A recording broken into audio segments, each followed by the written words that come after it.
Há quem acredite que improviso é dom. E que aqueles que improvisam nasceram com essa capacidade de improvisar junto, lá com a mãe, no parto, em seus próprios corações, que essa capacidade é inerente à sua existência. E que quando improvisam, é como se dentro dos seus corações, das suas cabeças, fluísse um rio caudaloso, intenso, continuado, e que essas afluentes dos raciocínios simplesmente acontecessem porque são inerentes a eles. Mas isso não é verdade. No final das contas, quem trabalha com a palavra sabe que não existe milagre nenhum.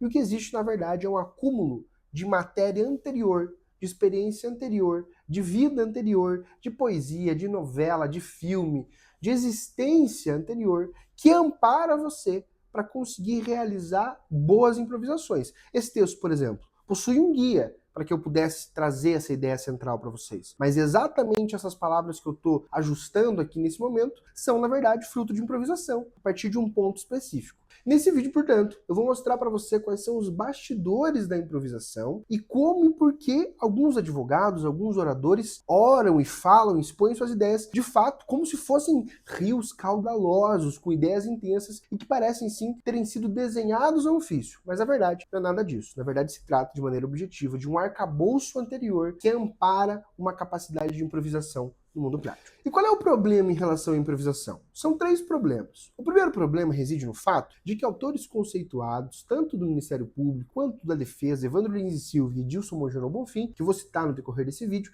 entendem aquilo que nós também entendemos. A improvisação gera uma autenticidade para o discurso, para a fala, que ampara a eloquência, que aproxima aquele que está discursando de acreditar naquilo que realmente discursa, aproxima o discurso do orador. E essa união é capaz de convencer os jurados, convencer os magistrados, convencer aqueles que pretendem fechar um contrato com você. Então, o primeiro ponto é que todos reconhecem que a improvisação tem mais força de um discurso lido, de um discurso ainda que bem lido, bem apresentado. Não, nada pode superar um discurso improvisado, porque a improvisação cria uma autenticidade, uma força genuína, uma questão muito mais de alma, de sensibilidade, de entonação, de convencimento. O grande ponto é que ainda que se reconheça que a improvisação tem essa capacidade de discurso, muita gente não sabe como improvisar, ou acredita no mito da improvisação, ou confunde improvisação com coragem. Como se, na verdade, para improvisar bastasse ter coragem de subir na tribuna, peitar o conselho de sentença, peitar o Ministério Público, porque na hora de falar, as palavras vão surgir. Basta que eu tenha coragem, que eu confie na minha intuição. Mas quem faz tribunal do júri sabe que o tribunal não perdoa, o plenário não perdoa, os desembargadores não perdoam, o cliente que senta com você na mesa não perdoa. Então, aquele que pretende improvisar deve considerar que improvisar sem preparo anterior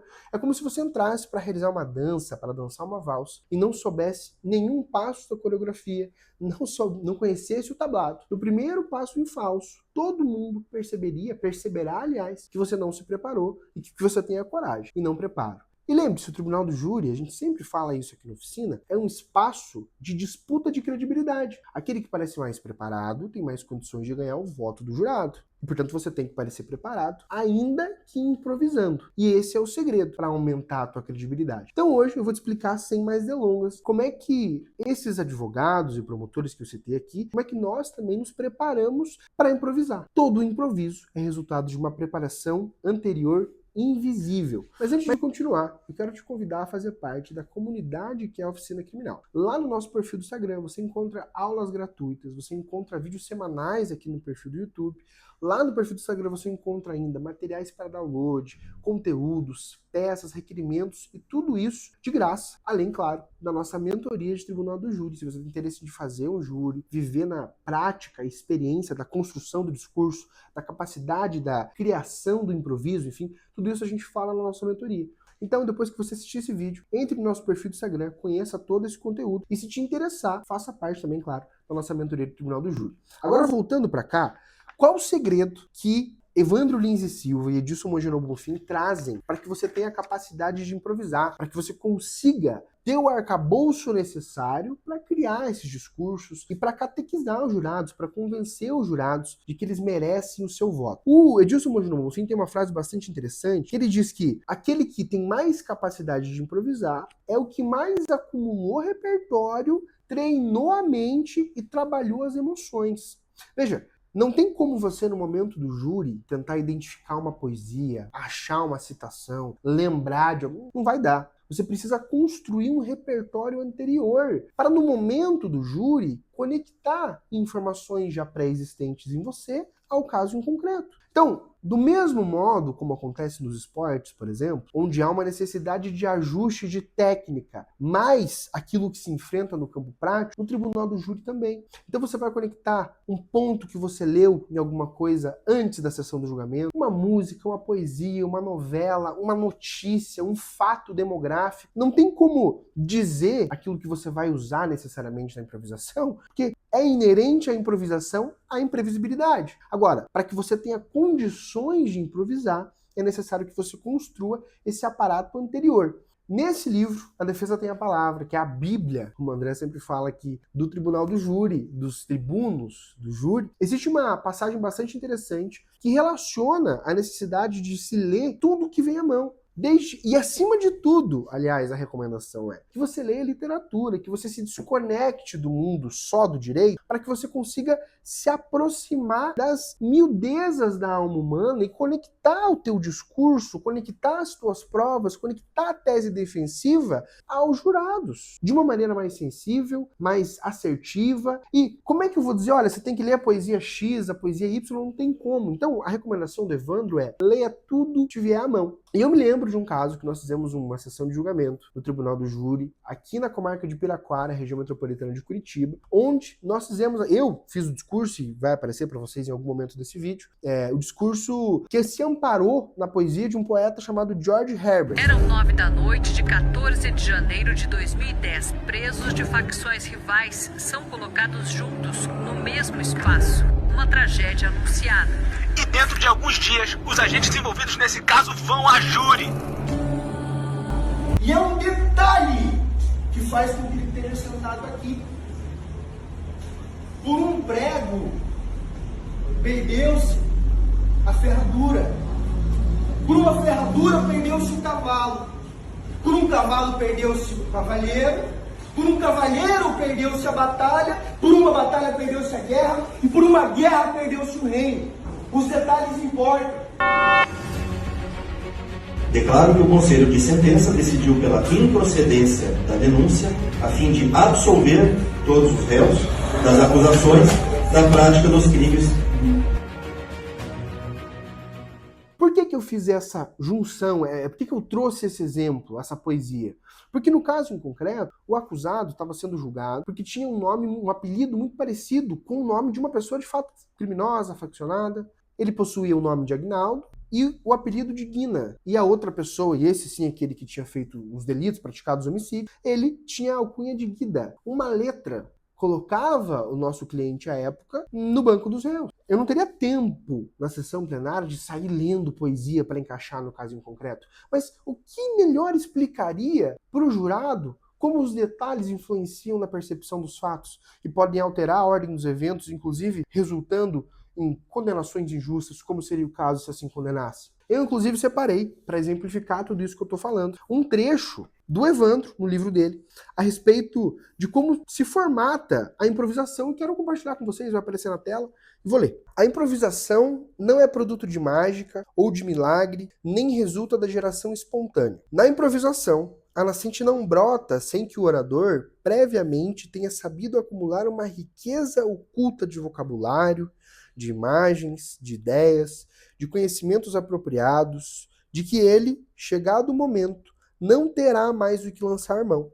Na realidade, a improvisação é resultado de um longo trabalho de acumulação. O improviso é feito nos julgamentos, sobretudo no júri, sob a influência e a excitação do ambiente, o que torna mais viva e brilhante a exposição do que se ela tivesse sido escrita no gabinete, fora da atmosfera emocional, da sala de audiências e do público. Leiam, releiam e tresleiam todas as vezes que forem à tribuna os autores necessários à demonstração da tese a ser defendida e marquem os trechos que pretendam citar.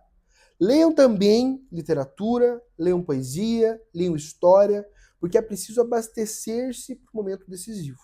Então aqui nesse livro há uma mensagem clara, inclusive eles citam o advogado francês Henri Robert, ele cita, Edilson Mogenot também cita, No sentido de mostrar que não tem segredo, não tem lista, não tem receita de bolo, não tem 10 coisas que você deve fazer para conseguir improvisar. Não funciona assim. Tudo aquilo que é sério o suficiente, tudo aquilo que, no final das contas, é grande o suficiente, exige tempo, toma tempo, exige dedicação.